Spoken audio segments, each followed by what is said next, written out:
صباح الخير. كان عندنا زمان في المدرسة حوش مش كبير،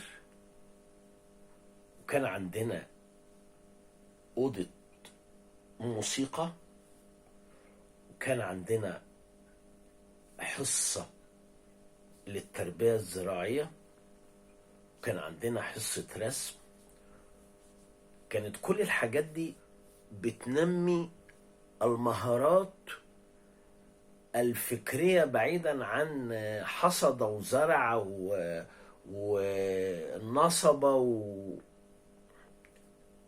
اه انا كنت بستفيد بحصة الالعاب، بلعب كورة وكنت في الفريق بتاع المدرسة، وكان نفسي اعزف على الاكسليفون.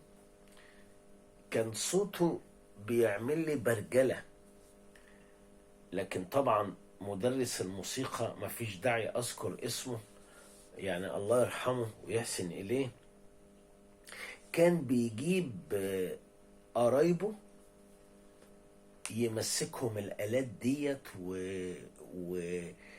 انا الاكورديون ده كان بيعمل لي حاجة غريبة، وخصوصا في الاوقات اللي هي واحنا داخلين على الربيع وشم النسيم وكده. طبعا ما شاء الله كل قرايبه طلعوا، يعني نفعوا نفسهم وطلعوا جزارين كلك. و انا هفتكر حاجة، كنت في الاعدادية،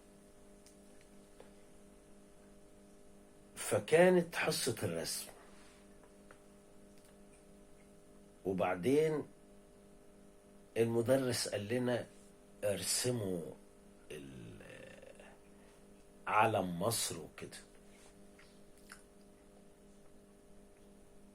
انا عملت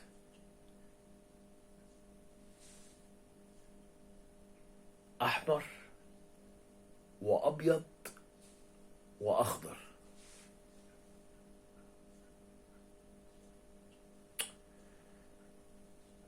فالمدرسين زمان كانوا ابهات واولياء امور واذكياء، فقال لي تعالى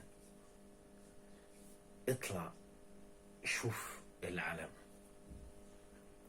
قلت له حضرتك يعني ليه؟ قال لي بس عايزك تطلع علشان هسألك سؤال بعد كده. المهم طلعت وما بصيتش طبعا على العلم، رجعت له تاني. قال لي العلم لونه ايه؟ قلت له احمر وابيض واسود. قال لي امال ايه ده اللي انت راسمه؟ علم مين ده؟ قلت له علم جمهورية مصر العربية. قال لي انت هتجنني؟ قلت له ليه يا استاذ؟ قال لي العلم انت بتقول لي ان ما فيهوش الاخضر ده، انت جبت الاخضر منين؟ قلت له انا شايف ان الاخضر، وقعدت اشرح له حاجه بقى ملهاش علاقه باي حاجه، بس انا عايز اقول لك ايه. شوف الاب، المدرس الاب قاعد منتبه لي كده، وقال لي انت والدك شغال ايه؟ قلت له تاجر.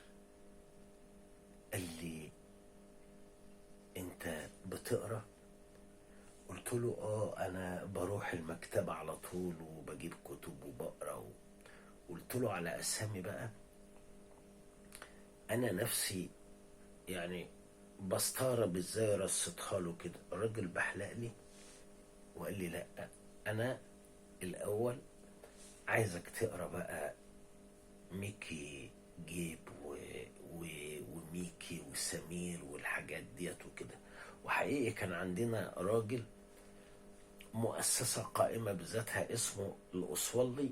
أنا رحت عنده لما كبرت، عملت فيلم تسجيلي عنه، إنه كان بيدينا الكتب وإحنا نروح نغيرها بقرش ساغ ونقرا ووعينا يكتمل.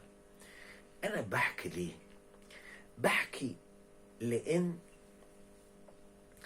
الوعي بيخليك عندك حسن استقبال، وإلى حد ما حسن إرسال. ما هو العيال اللي طلعوا متطرفين وبيضربوا دقون وبيحكوا دماغهم في الأرض وبيعملوا حاجات، ما هو كانوا برضو عندهم وعي، بس هم كانوا عندهم وعي ما اكتملش معاه النضج العاطفي.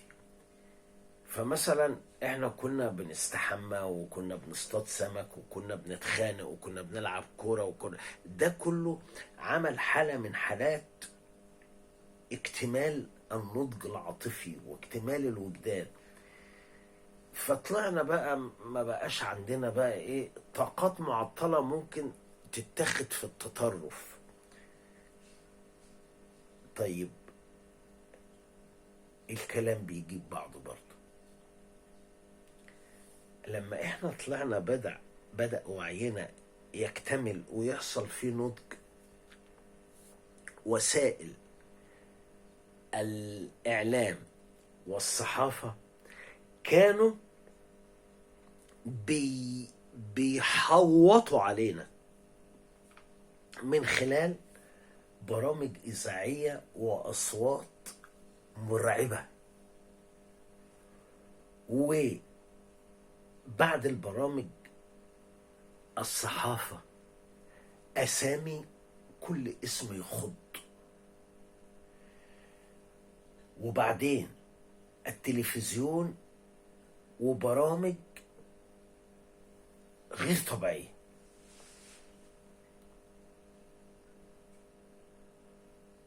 ومسلسلات، يعني لك أن تتخيل إن احنا اتفرجنا على شغل أسامة أنور عكاشة مع احتفاظنا بالألقاب طبعا، شغل إسماعيل عبد الحافظ، شغل وحيد حامد، سواء في الإذاعة أو في التلفزيون. كل الحاجات دي كانت الناس بتعملها بضمير ومحبة في مصر.